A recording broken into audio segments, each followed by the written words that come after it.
लक्ष्मण जी ने कहा कमलनाल की तरह धनुष को चढ़ाकर 100 योजन तक ले जा सकता हूं, छत्रक दंड की तरह तोड़ डालूंगा। राम जी ने कहा इतनी ताकत है।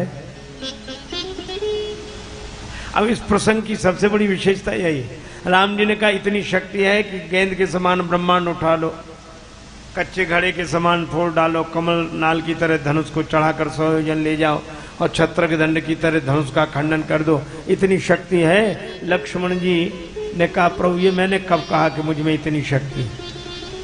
मुझ में शक्ति नहीं है। अच्छा नहीं है तो काम करोगे कैसे? ये तो वैसी बात हुई जैसे कोई कहेगा आज यह भी खरीदेंगे, आज यह भी खरीदेंगे, दुकान बड़ी अच्छी है, सामान बहुत बढ़िया बढ़िया है। दुकानदार कहे कि जेब में पैसे हैं, पैसे जेब ही नहीं है तो खरीदोगे कैसे?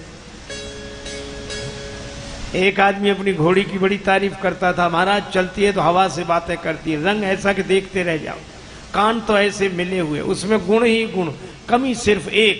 तो लोग उत्सुकता से पूछते कि क्या कमी है? तो धीरे से कहता मर गई।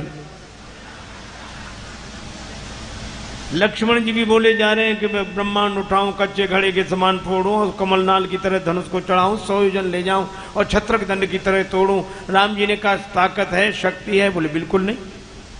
बोले नहीं तो करोगे कैसे? लक्ष्मण जी ने कहा प्रभु पूरी बात सुनो, तोरो छत्रक दंड जिम तव प्रताप बलनाथ, आपके बल पर मुझे ताकत की क्या जरूरत है? हा? पंखा कहे कि हम हवा दे सकते हैं, कूलर कहे कि हम हवा दे सकते हैं, बल्ब कहे कि हम उजाला दे सकते हैं और बिजली कहे कि हम जा रहे हैं, तो बिजली के कारण ही तो वह हवा दे सकता, वह प्रकाश। लक्ष्मण जी ने कहा करेंगे हम, पर होगा तो आपके ही द्वारा, सत्ता तो आपकी है, शक्ति तो आपकी है। तव प्रताप बलनाथ, अरे मेरे बल पर इतना भरोसा है महाराज, अगर ऐसा न कर दूं तो कर न धरो धनुभात, आज के बाद धनुष बाण हाथ में धारण नहीं करूंगा। और लक्ष्मण जी ने जब यह वचन कहे तो डगमगान मही, धरती हिल गई, धरती के हिलने से सब हिल गए। राम जी ने कहा लक्ष्मण शांत शांत, तुम्हारे बोलने से धरती हिल रही है और धरती के हिलने से सब हिल रहे हैं। लक्ष्मण जी उसी तरह बोले कि प्रभु दो अभी भी नहीं हिलते। कहा कौन? कहा सब तो हिल रहे हैं पर दो नहीं हिल रहे हैं। कहा कौन? बोले एक धनुष और दूसरे आप। न धनुष अपनी जगह से हिलता है ना आप अपनी जगह से। और सूर्योदय अगर देर से हो तो किसे कष्ट नहीं होगा। भगवान ने कहा लक्ष्मण ठीक कहते हो। तो सूर्योदय क्या है? का आपका प्रभाव ही सूर्य है और ये धनुष ये अंधकार है, चाप तम भारी, और आपका प्रभाव रूपी सूर्योदय देर से हो रहा है। उसे तो हो ही जाना चाहिए था प्रकट अब तक। राम जी ने कहा कि लक्ष्मण बात तुम्हारी ठीक है, पर सूर्य भी किसी की प्रतीक्षा करता है। किसकी? कपराता काल ब्रह्म बेला में पूर्व दिशा की ओर देखो तो सूर्योदय के पहले अरुणोदय होता है। अरुणोदय सकुचे कुमुद, पूर्व दिशा में लालिमा छा जाती है तो लोग समझते हैं कि अब सूर्योदय होने वाला है। राम जी ने कहा कि लक्ष्मण अगर मेरा प्रभाव सूर्य है तो तुम उस सूर्य की लालिमा हो, जब तक तुम प्रकट ना हो जाओ तब तक मेरा प्रभाव कैसे प्रकट हो जाए। और लक्ष्मण जी गर्म हो गए। श्री तुलसीदास जी कहते हैं लक्ष्मण जी वैराग्य है, भगत ज्ञान वैराग्य जन सोहत धरे शरीर। तो लक्ष्मण जी वैराग्य है, और वैराग्य गर्म अच्छा रहता है, वैराग्य ठंडा ठीक नहीं। अच्छा गुरुदेव अभी तक नहीं बोले, अब बोले। गुरुजी भी शिष्य को उपदेश तब करते हैं जब वैराग्य गर्म हो, क्योंकि है तो सही है बिनु गुरु होए कि ज्ञान, पर ज्ञान की होए विराग बिन। ये शुभ समय है, विश्वामित्र समय शुभ जानी, भोले अति स्नेहमय बानी, उठऊ राम भंजऊ चापा उठऊ राम छापा उठऊ राम लेटऊ तात जनक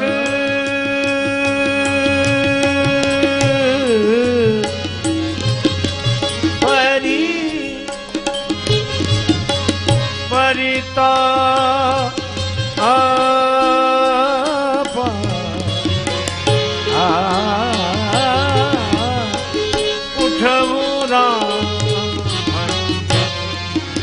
भव चापा उठऊ राम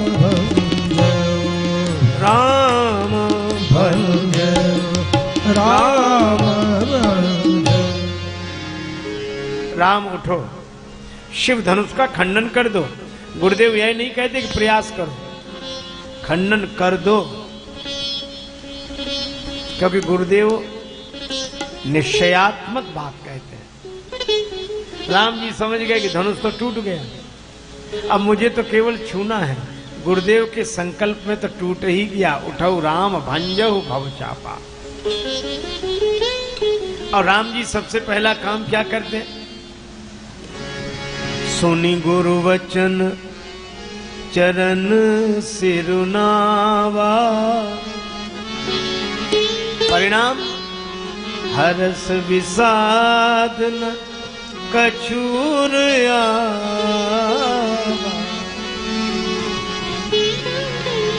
गुरुदेव के चरणों में प्रणाम का परिणाम न हर्ष है न विषाद है।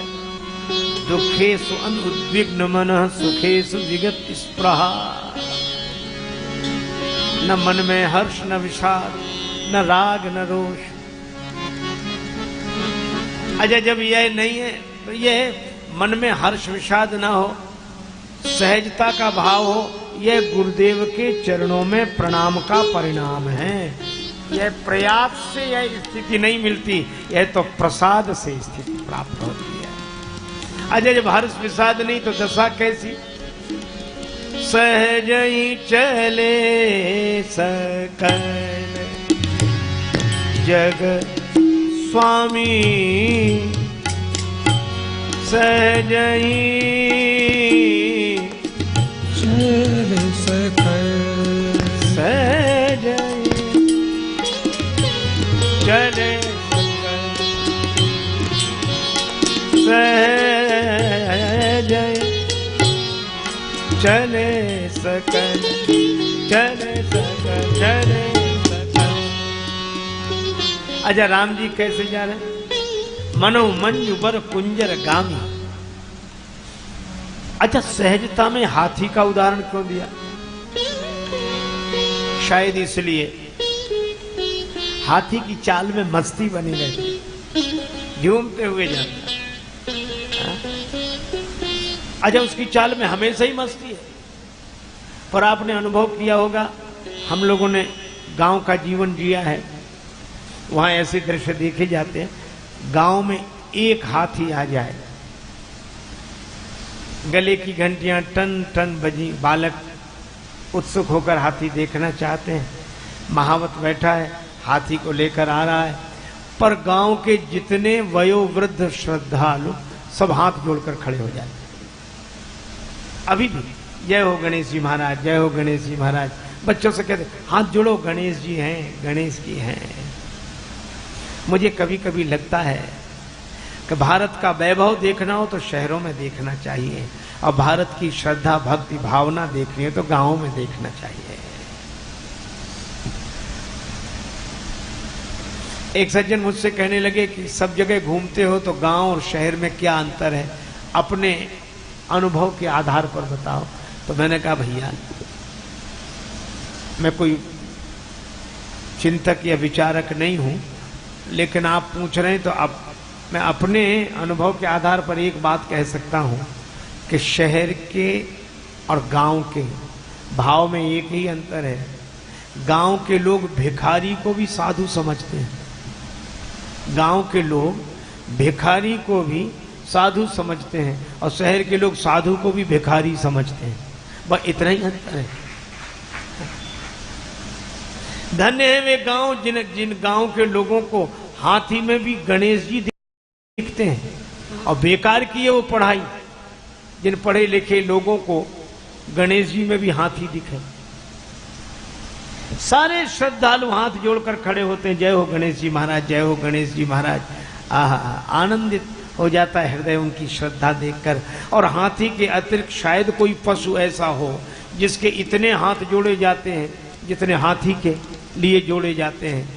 पर दूसरी विडंबना भी आप वहीं देखोगे। यह सही है कि जितने हाथ श्रद्धावश गणेश जी के भाव से हाथी के लिए जोड़े जाते हैं उतने और किसी पशु के लिए नहीं जोड़े जाते हैं। पर दूसरी विडंबना यह है कि जितने भौंकने वाले इसके पीछे पड़ते हैं किसी के पीछे नहीं पड़ते। गांव भर के वयोवृद्ध श्रद्धालु अगर हाथ जोड़े आगे खड़े होंगे तो गांव भर के कुत्ते भौंकते हुए इसके पीछे पड़े होंगे। आज हमको आज तक यह बात समझ में नहीं आई कि कुत्तों को हाथी से क्या परेशानी है। कुत्तों को हाथी से क्या परेशानी है? अब कुत्ते हमारी बोली समझते नहीं, हमें उनकी बोली समझ में नहीं आती। पर मुझे तो लगता है कि अगर उनकी बोली हम समझ पाते तो हम तो जरूर पूछते कि तुम्हें हाथी से क्या परेशानी है। तो कुत्ते शायद एक ही उत्तर देते कि हमें हाथी से कोई परेशानी नहीं। का फिर क्यों भौंकते हुए इसके पीछे पड़े हो? तो कुत्ते कह देगा हमें हाथी से कोई शिकायत नहीं। का फिर बोले हमें तो इसके आगे जो हाथ जोड़े खड़े हैं वो सहन नहीं हो रहे। इतनी सी बात है। इसका अर्थ यह है कि जिसके आगे लोग हाथ जोड़े खड़े होंगे भौंकने वाले उसी के पीछे पड़े होंगे। जिसकी स्तुति होगी उसकी निंदा होगी। अच्छा एक और बात है, कुत्ते कभी हाथी के आगे आकर नहीं भौंकते। कुत्तों में इतनी हिम्मत नहीं कि हाथी के आगे आकर भौंके। आगे आकर भौंकते नहीं और पीछे भौंकना बंद करते नहीं। ये दो तरह की बात हुई, स्तुति भी और निंदा भी। लेकिन अब तीसरी बात सुनो, हाथी की चाल में मस्ती बनी रहती, झूमता हुआ जाता है।